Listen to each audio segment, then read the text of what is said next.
here we are, well into the Patrick Troughton era.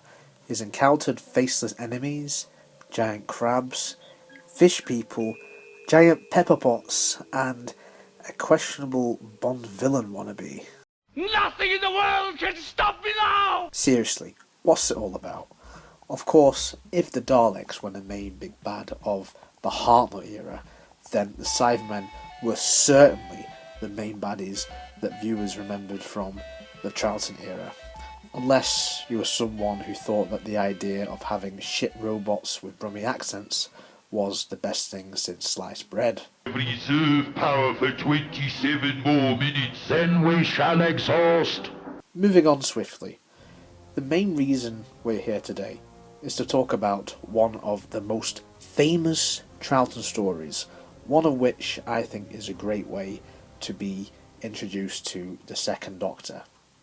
I am of course talking about the Tomb of the Cybermen. Guess who the main villains of this were? Yeah, I was pretty shocked as well when I found out that the Daleks were in this. Joking aside, this is one of the greatest stories to feature the cyborg meanies. Certainly better than crap like Closing Time, when they were defeated by the power of love. Even Marty McFly would disapprove. First things first, it goes without question why many look up to Troughton as their favourite Doctor. He has the perfect blend of quirky as well as serious moments, and this story is a great showcase. Our lives are different to anybody else's. That's the exciting thing. Nobody in the universe can do what we're doing. What a beautiful bit of dialogue. Brings tear to a glass eye. Companions Jamie and Victoria are also great, but you probably already knew that. After all, you're still watching, right? If you're new, subscribe. Cheers. How could I possibly forget that? For goodness sake.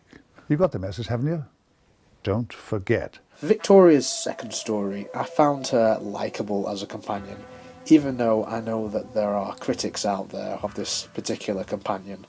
The characters who are part of the expedition are good, for the most part.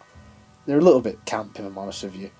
This story revolves around the Doctor, Jamie and Victoria getting caught up in the middle of this expedition on the planet Telos. And is it just me, or does this strange alien world look awfully familiar? Oh.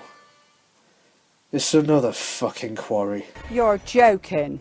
Not another one? Obviously everyone comes across the ancient tombs on Telos and the main dickhead of the group, Keeleg, who wants to reawaken the Cybermen from their tombs. Why would you want that? Well, power, of course.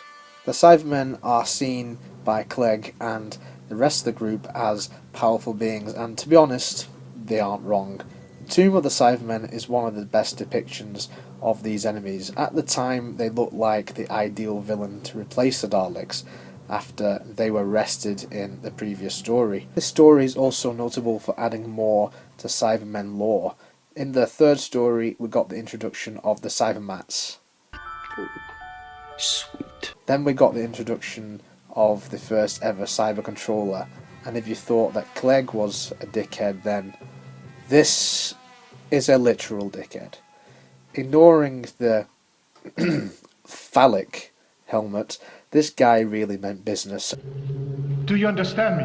Now that I have released you... Ah! It was at this moment that he knew.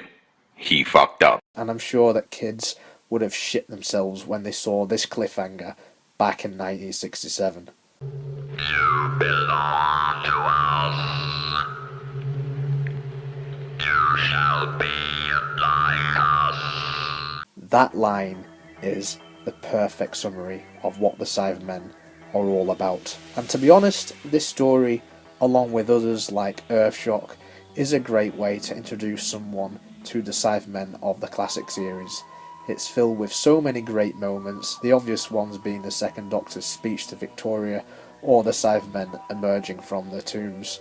The Cybermen, along with their controller here, are an actual threat. They also have a great screen presence, and I love the voices here. It's so good. The story isn't perfect, however.